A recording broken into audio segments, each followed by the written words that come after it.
Baik, mari kita berdoa. Terima kasih Bapa untuk hari ini, kalau kami boleh berkumpul bersama-sama Tuhan, meskipun posisi kami saling berjauhan Tuhan. Biarlah Roh-Mu sendiri yang bekerja di antara kami, karena tidak ada yang mustahil bagimu Tuhan, dan biarlah Roh-Mu sendiri yang mengajar setiap kami, nyatakan isi hatimu, nyatakan kebenaran firman-Mu Tuhan, dan kami siap menerimanya seperti tanah hati yang subur. Biarlah Engkau sendiri Roh Kudus yang menanamkan setiap benih firman-Mu. Di dalam nama Tuhan Yesus, amin. Baik, shalom saudara-saudara sekalian. Ya, di hari ini saya ingin mengajak saudara untuk merenungkan kembali kebenaran tentang kenapa kita harus menghadapi penderitaan. Ya, kenapa kita harus menghadapi yang namanya kesulitan, saudaraku?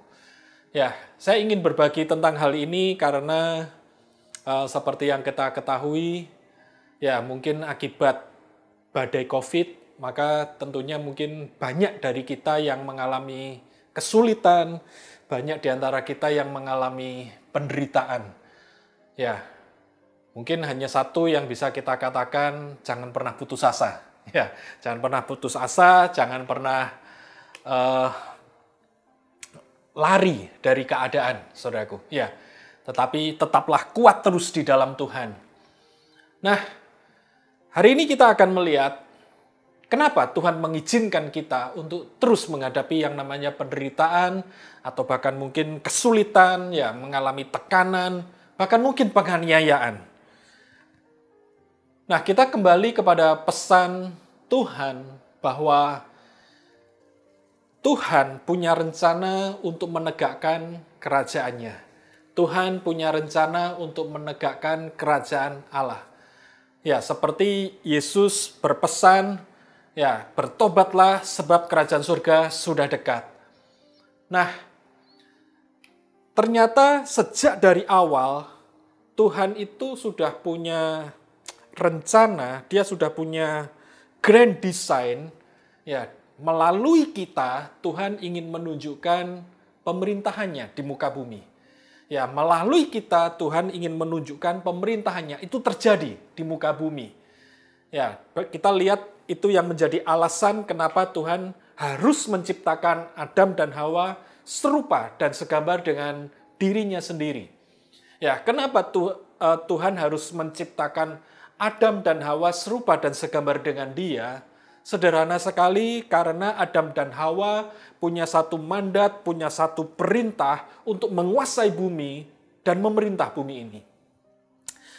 Kalau Adam dan Hawa punya mandat untuk menguasai dan memerintah bumi ini, maka tentunya yang bisa memerintah dan menguasai ciptaan Tuhan itu adalah Sang Pencipta sendiri. Ya, untuk itu Tuhan berkepentingan menciptakan Adam dan Hawa serupa dan segambar dengan dirinya sendiri. Ya, jadi ketika Adam dan Hawa berjalan berkeliling dan memerintah di sana kemari, ya, berarti kira-kira apa yang dilihat oleh ciptaan? Maka yang dilihat oleh ciptaan adalah mereka berjumpa dengan satu sosok Sang Pencipta.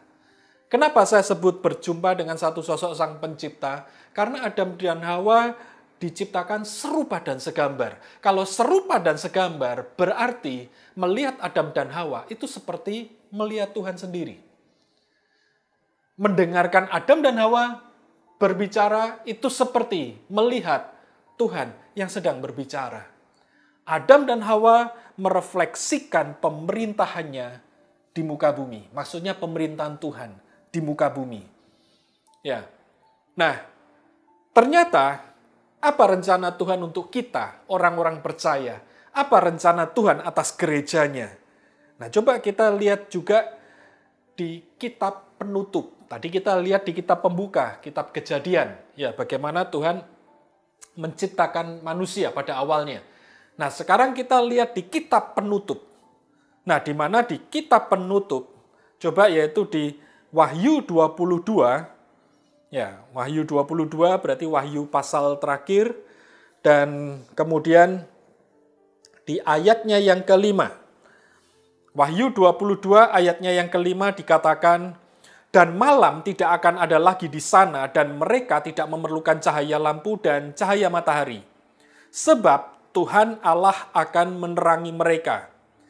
Dan mereka akan memerintah sebagai raja sampai selama-lamanya. Nah, jadi ternyata dari kitab Wahyu pun kita bisa melihat bahwa sejak dari awal penciptaan sampai akhir ditutup dengan kitab Wahyu, ternyata rencana Tuhan tetap sama dan jelas sekali bahwa bersama dengan manusia, Tuhan sudah mendesain manusia untuk melaksanakan pemerintahannya, pemerintahan Tuhan ya di muka bumi. Mereka sudah didesain ya untuk memerintah sebagai raja sampai selama-lamanya. Nah, itulah sebabnya kita mengetahui bahwa berita Yesus itu adalah tentang kerajaan Allah. Ya, bagaimana Yesus bertahta sebagai sang raja, ya kan, dan semua orang yang percaya akan diselamatkan, bukan hanya diselamatkan, tetapi kita juga akan diproses untuk menjadi serupa dengan dia, supaya apa? Supaya endingnya kita akan memerintah bersama dengan dia. Nah, tentunya kalau kita akan memerintah bersama dengan dia, maka tentunya saat ini apa yang harus kita alami? Ya, suatu kali ada seorang yang berkata, wah, ya kita merasa capek kalau harus bicara tentang pikul salib terus-menerus. Ya, bukankah kita ini anak raja? Apa maksudnya? Ya, kalau kita ini anak raja berarti maksudnya apa? Ya kita berhak hidup nyaman, ya hidup foya-foya, ya kan? Bukankah kita ini anak raja, namanya anak raja berarti bapak kita raja, bapak kita kaya. Nah, kalau bapak kita kaya, kenapa kita harus pikul salib? Ya kan, kalau bapak kita kaya, kenapa kita nggak foya-foya, hidup nyaman, pesta pora, dan lain sebagainya. Nah, kalau kita melihat sejarah, ya bagi saudara-saudara yang suka sejarah, sejauh saya melihat sejarah, yang namanya pangeran atau putra mahkota atau anak raja, kalau anak raja ini sudah disetting bahwa nantinya dia akan menjadi raja yang berikutnya, maka setahu saya, maka anak raja itu justru akan dilatih untuk berperang. Anak raja akan dilatih untuk berperang, ya namanya dilatih untuk berperang berarti dia akan mengalami disiplin yang ketat, ya, dia akan mengalami pendidikan yang ketat, ya, dia akan mengalami medan pertempuran yang nyata, dan dia harus masuk di situ. Dan anak-anak raja atau pangeran-pangeran yang memiliki mentalitas yang seperti ini, siap di medan pertempuran, maka biasanya mereka akan menjadi ahli waris, penerus daripada kerajaan, dan kerajaan itu akan bertahan dalam jangka waktu yang lama. Tetapi demikian juga sejarah juga menunjukkan kalau para anak raja, para pangeran, ya karena dia merasa pangeran, dia merasa ayahnya kaya, maka dia hidupnya foya-foya, hidupnya dia suka pesta pora, ya dia tidak mau menderita, ya pokoknya dia selalu mau hidup dalam kenyamanan. Maka yang saya tahu kebanyakan, maka kerajaan ini tidak akan bertahan lama. Kenapa tidak akan bertahan lama? Karena ahli warisnya, penerusnya, itu tidak pernah siap. Ya, tidak pernah siap, dan kemudian runtuhlah kerajaannya. Itu sejarah sudah membuktikan. Ya, bahkan kalau saya baca dari beberapa kerajaan yang masih eksis di saat-saat ini, tetap sama, di mana para pangerannya, ya di mana keturunannya, itu diajak masuk ke dalam medan pertempuran. Yang saya pernah baca adalah keturunan dari kerajaan Inggris. Ya, di mana kerajaan Inggris anaknya kayak Pangeran Andrew, kemudian anak-anaknya Pangeran Charles. Nah, itu mereka juga masuk dalam ketentaraan. Bahkan mereka juga turun di medan pertempuran.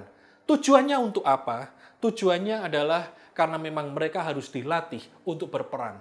Ya, kalau kita berbicara tentang pemerintahan sekali lagi, kerajaan, maka justru sang anak itu harus dilatih untuk bertempur. Supaya apa? Supaya ke depan ketika menjadi ahli waris, maka kerajaan itu tidak akan goyah, tetapi kerajaan itu akan terus langgeng dan menjadi kuat. Nah, itulah sebabnya suatu kali saya pernah merenung, ya, kenapa ya Yosua sudah masuk ke dalam tanah Kanaan. Yosua menang berperang, ya, melawan Yeriko, dan Yosua bisa mendiami tanah Kanaan. Kemudian hakim-hakim berperang. Tetapi kenapa seakan-akan perang itu tidak pernah selesai? Ya, sampai akhirnya peperangan yang paling epik terjadi yaitu ketika Daud melawan Goliat. Ya, kenapa masih terjadi terus peperangan dari generasi ke generasi? Bukankah Yosua sudah mengalami kemenangan? Jadi seharusnya sudah selesai. Tapi ternyata peperangan tidak pernah terus untuk berhenti. Saya sempat bingung ketika saya merenungkan itu. Ya, kenapa hal itu bisa terjadi? Ya, karena waktu itu, kenapa saya merenungkan? Karena jujur saya berkeluh kesah, ya, tentang kehidupan yang sulit, ya. Sampai tiba-tiba kemudian saya kaget ketika saya baca Hakim-Hakim, dan sekarang saya ingin mengajak saudara juga untuk membaca Hakim-Hakim. Ya, coba kita lihat, yaitu di Hakim-Hakim 3, ayat 1 dan 2. Hakim-Hakim 3, ayat 1 dan 2 dikatakan demikian. Inilah bangsa-bangsa yang dibiarkan Tuhan tinggal untuk mencobai orang Israel itu dengan perantaraan mereka, yakni semua orang Israel yang tidak mengenal perang Kanaan. Maksudnya hanyalah supaya keturunan-keturunan orang Israel yang tidak mengenal perang yang sudah-sudah dilatih berperang oleh Tuhan. Nah, ternyata di sini kita bisa melihat bahwa ternyata Tuhan sangat berkepentingan untuk melatih mereka berperang, saudaraku. Ya, ini yang ternyata yang membuat kenapa peperangan tidak pernah berhenti. Ya, peperangan terus terjadi. Ya, kenapa peperangan terus terjadi? Sekali lagi, ternyata Tuhan punya kepentingan. Maksudnya hanyalah supaya keturunan-keturunan orang Israel yang tidak mengenal perang yang sudah-sudah dilatih berperang oleh Tuhan. Nah, saudaraku, kalau kita sudah bertobat, kita disebut sebagai anak Allah, kita disebut anak raja, maka bagian saudara dan saya itu kita harus masuk dalam pelatihan Tuhan. Dan pelatihan Tuhan itu kita dilatih untuk berperang. Yang namanya masuk dalam medan peperangan, itu sudah pasti tidak enak. Yang namanya masuk dalam medan peperangan, itu sudah pasti banyak sekali tekanan, banyak sekali goncangan, banyak sekali himpitan, bahkan mungkin seakan-akan seperti tidak ada jalan keluar, saudaraku. Tetapi ternyata Tuhan mengajak kita untuk masuk ke sana. Ya, Tuhan lebih tertarik untuk melatih kita, saudaraku. Ya, sekali lagi tujuannya apa? Tujuannya supaya kita bisa memerintah. Seperti yang dikatakan, coba kita lihat di surat 2 Timotius 2. Ya, 2 Timotius 2 ayatnya yang ke-12. 2 Timotius 2 ayat 12, coba kita lihat kalimat yang pertama saja. Ya, kalimat yang A. Di situ dikatakan demikian. Jika kita bertekun, kita pun akan ikut memerintah dengan Dia. Ya, mungkin untuk terjemahan bahasa Indonesia sedikit membingungkan ya. Kira-kira kita bertekun dalam hal apa ini? Iya kan? Ya, kita bertekun di dalam hal apa? Nah, coba kita simak ya terjemahan bahasa Inggris. Ya, untuk terjemahan bahasa Inggrisnya, saudara bisa menggunakan terjemahan apapun ya, karena rata-rata terjemahannya ayatnya hampir sama rata-rata. Ini coba, tetapi saya lebih suka untuk menggunakan terjemahan ini. King James, Ya, saya lebih suka menggunakan terjemahan King James. Nah, di situ dikatakan, if we suffer, ya, kalau kita menderita, ya kan, suffer, we shall also reign with him. Maka kita pun akan memerintah bersama dengan dia. Nah, jadi ternyata bagaimana kita akan memerintah bersama dengan dia ketika kita bersedia atau bertekun untuk menghadapi yang namanya kesulitan, yang namanya penderitaan, yang namanya kesusahan, saudaraku. Ya, jadi ternyata sekali lagi kesusahan, kesulitan, penderitaan, apapun itu, ya ternyata memang itu diizinkan Tuhan terjadi. Supaya apa? Untuk melatih kita, saudaraku. Ya, supaya kita bisa memerintah bersama dengan dia. Nah, makanya Yesus memberi dirinya untuk menjadi mentor kita. Ya, Yesus memberi dirinya untuk menjadi coach bagi kita. Di mana dia bilang begini, pikulah kuk yang kupasang. Dan apa? Belajarlah kepadaku. Nah, Yesus memberi dirinya untuk menjadi coach bagi kita, atau menjadi mentor bagi kita, menjadi pelatih bagi kita. Karena Tuhan punya target, kita akan memerintah bersama dengan dia. Nah, karena Tuhan punya target, kita akan memerintah bersama dengan dia, maka Raja di atas segala raja, Sang Raja memberi dirinya, ayo belajar padaku. Kenapa? Supaya ketika aku memerintah, kamu juga bisa memerintah bersama dengan aku. Dia memberikan dirinya. Ya, untuk itulah dia bilang, pikulah salib, dan belajarlah kepadaku. Makanya, bagi orang yang tidak ingin pikul salib, dia seperti tidak punya alasan yang kuat kenapa dia harus belajar sama Yesus. Karena Yesus memberi dirinya untuk kita belajar dari dia, itu adalah ketika kita bersedia pikul kuk. Ketika kita pikul kuk, ketika kita pikul salib, pada saat itulah kita punya alasan yang kuat, aku mau belajar kepada Yesus. Nah, oleh sebab itu,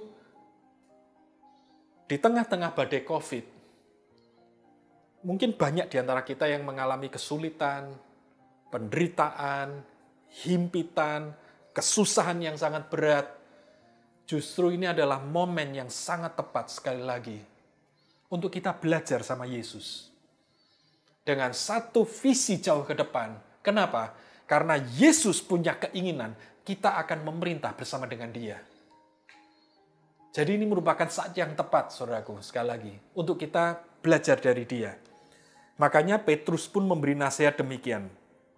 Coba kita simak ya, yaitu di surat 1 Petrus 2.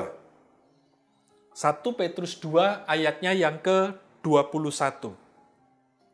1 Petrus 2 ayat 21 dikatakan demikian. Sebab untuk itulah kamu dipanggil, karena Kristus pun telah menderita untuk kamu dan telah meninggalkan teladan bagimu, supaya kamu mengikuti jejaknya. Nah ini ya, ini ayat ini menarik sekali. Sebab untuk itulah kamu dipanggil, kita dipanggil.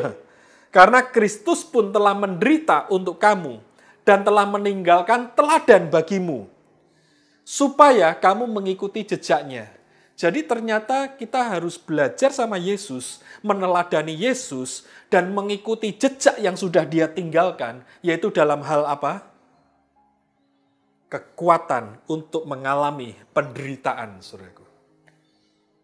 Ayatnya jelas sekali ya. Ya, Petrus sekali lagi mengajak kita untuk meneladani Yesus. Petrus mengajak kita untuk mengikuti jejaknya Yesus. Jejak yang seperti apa? Teladan seperti apa yang harus kita teladani dari Yesus?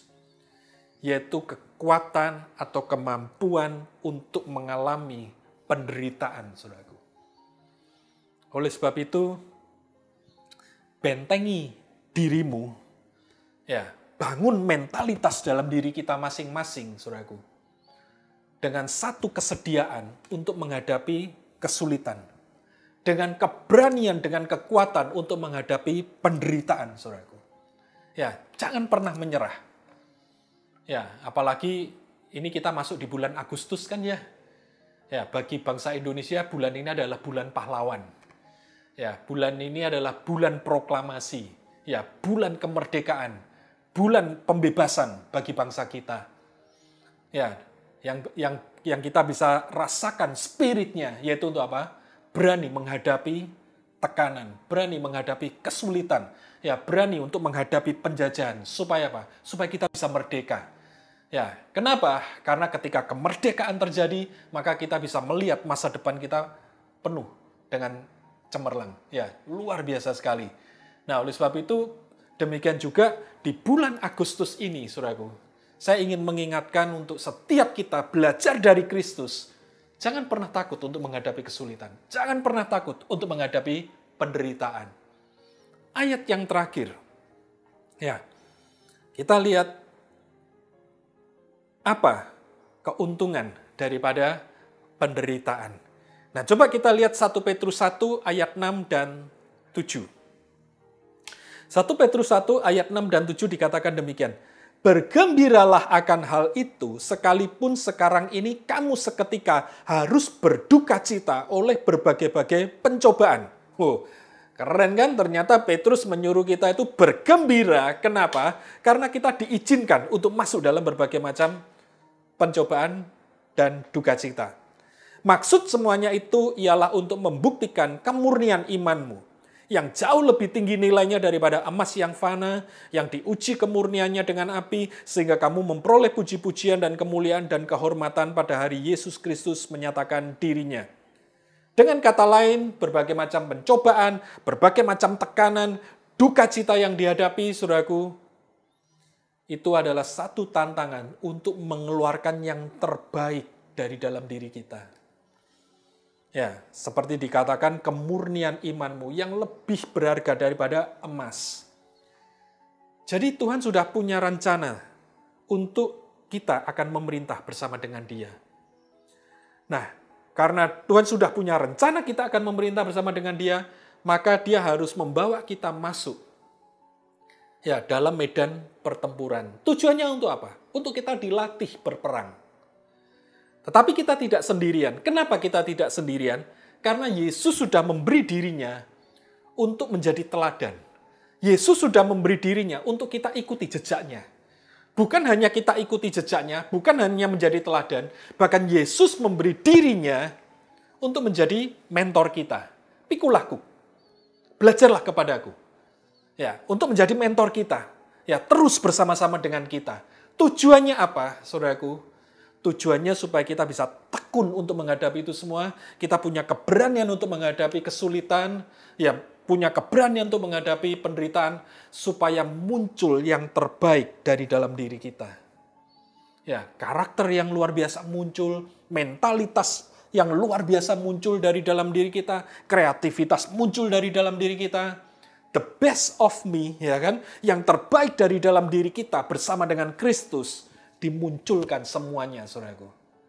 Kenapa? Karena sekali lagi Tuhan ingin engkau bersama dengan Dia memerintah selama-lamanya. Oleh sebab itu, kuatkan hatimu, ya teruslah bertekun, bertahanlah, bahkan maju bersama dengan Yesus.